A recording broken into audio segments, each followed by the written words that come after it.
Hello everyone, welcome back to Beauty Meets DIY. This is Helen. Thank you so much for watching. I hope that your week is going well and that you guys continue to stay at home, safe and healthy. So today I bring you a coffee related video. I know a lot of us love our coffee. There's just something so soothing and comforting about coffee, just like the way you see here in the picture, the smell of it, the aroma. And I love coffee personally, but I've had to wean off of it because I don't do well with caffeine all the time. So let me know down below what your favorite drink is. But if you guys remember a few videos back, I created a jumbo coffee cup piece for the wall. You guys love that. I'm going to show you what that is coming up. If you haven't seen that video, I will link it down for you guys below. So today I was inspired by something that I saw on Pinterest, and of course we all familiar with this phrase. It says, but first coffee, and so I wanted to recreate it in my own way. And of course you can spell out any other phrase that you want, but this is the one that I wanted to do. So to start out, you're going to print out your letters in regular copy paper, which is 8.5 by 11, and I actually did this on canvas. The letters were at 800%. And the font was called brush script. I will link everything down below for you guys. You're also going to need this wire that I got at Home Depot. Here's all the information. Again, I found it at Home Depot. I'm pretty sure Lowe's carries it as well. And this is what it looks like. So once you have your letters printed out, you want to go ahead and cut off the excess of the paper, because you want to bring your letters together as much as possible so that when you wire your letters, you don't have, your letters are not that far apart.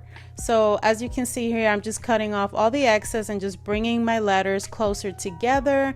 Then you want to tape up your papers and, tape it to whatever surface you're working on. And that's what I'm going to do here. I'm going to tape the paper together, and I'm going to tape it down to my table.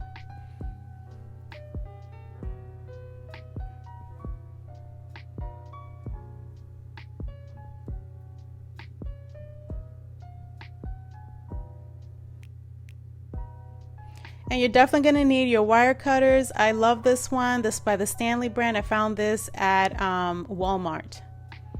And it's the best thing ever. So go ahead and stretch out your your wire. It does come spiraled, so you want to stretch it out. Just maneuver it to whatever way is going to make things best for you. The purpose of this is just, the printout is just pretty much a guide. It's not that my words are going to come out exactly like the printed letters.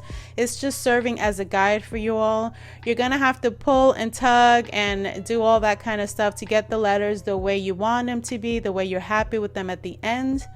And that's just what I'm doing here. I'm not going to show you every step of me pulling and tugging. It was pretty much a tug of war here with this wire, but I do love this wire because this wire is not too strong and it's not too weak. It's very pliable. It's very easy to work with, in my opinion. So I do love this wire for this purpose. So just go ahead and, it's kind of like drawing within the lines. The same thing, you're going to wire within the lines, so to speak, and just use this as a guide. And this is my first time doing this, so I was just kind of thinking, how can I curve my letters?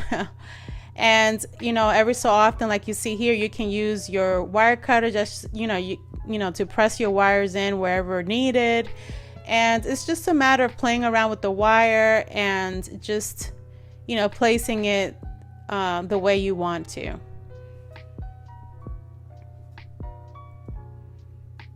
And obviously, if you want to use something else, perhaps you can use rope to do this. Obviously, your rope is not going to be as stiff as a wire, but if you can make it work, if you want to glue it onto a wall or maybe thread some wire through some nautical ropes or something like that, you can get creative. You don't have to use wire, but I thought this would be the best thing to use for what I'm trying to do. And in the corner there, again, I just have the inspiration picture just to show you that I'm trying to copy as much as I can, but it's not going to come out exactly.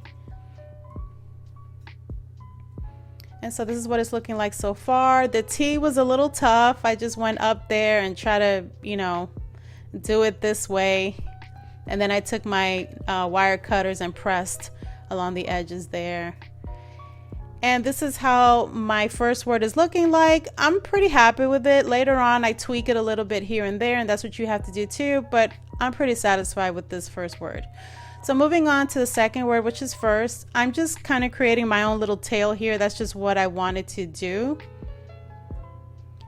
Just kind of like what we did with the first word with the B. And I'm just going along and, you know, doing the same thing.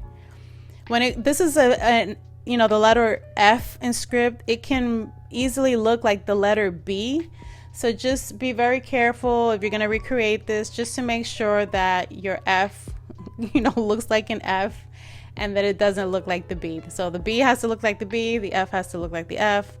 That was, you know, I struggled a little bit there, but in the end, I was pretty happy with the way that it turned out as well.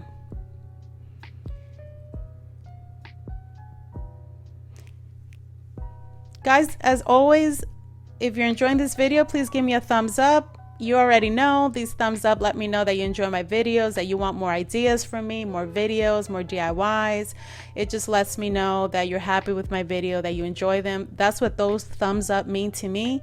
And if you are subscribed, I appreciate all the support that you guys give to me. I know exactly who you are. And if you're not subscribed and you enjoy my video, then go ahead and subscribe, because it's the only way that you're going to know every time I upload a video. So if you don't want to miss anything, make sure you subscribe, because YouTube should and usually does notify you every time I upload a video. So go ahead and do that. I would love for you to be part of the YouTube family here that we got going on.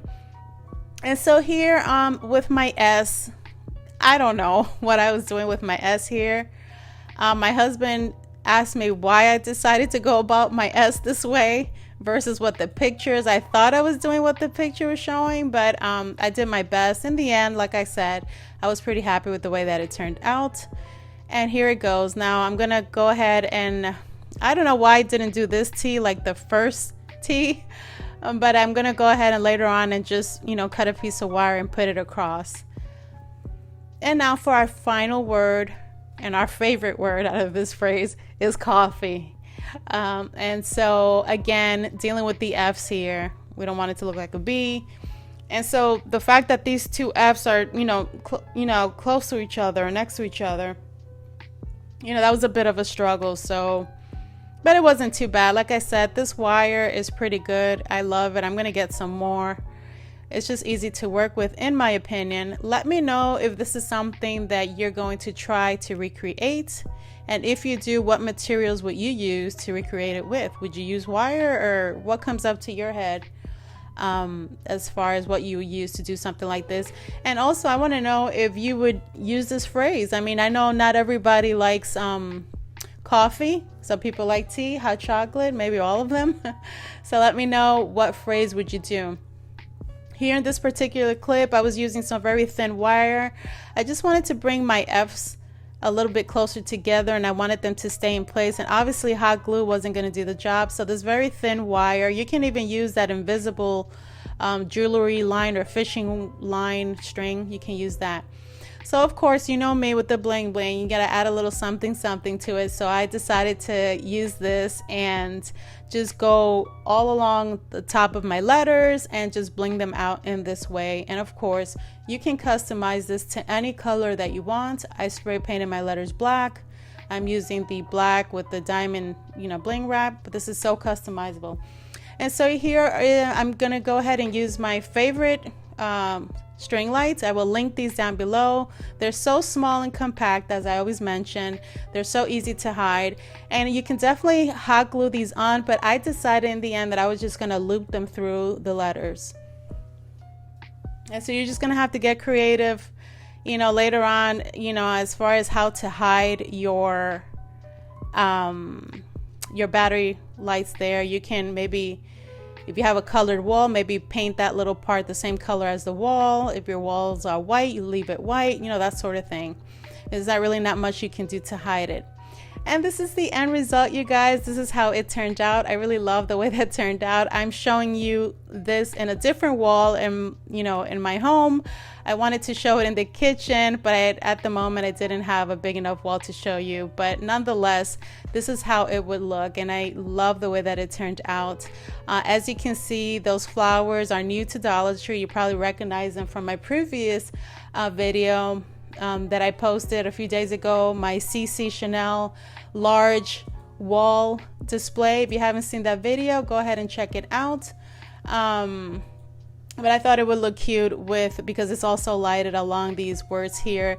I really want to know what your thoughts are. Let me know if you dare to, recreate this, and what phrase would you use? Would you just leave it the way it is? The little comma there, I just cut a little piece of wire, curved it a little bit, and just stuck it there on the wall. So like I said, to me this was fairly easy to do. As long as you guide yourself by those letters, you'll be all right. Let me know if this is something you're going to do. Give me a thumbs up, and I will see you guys very soon in the next one. Bye everyone.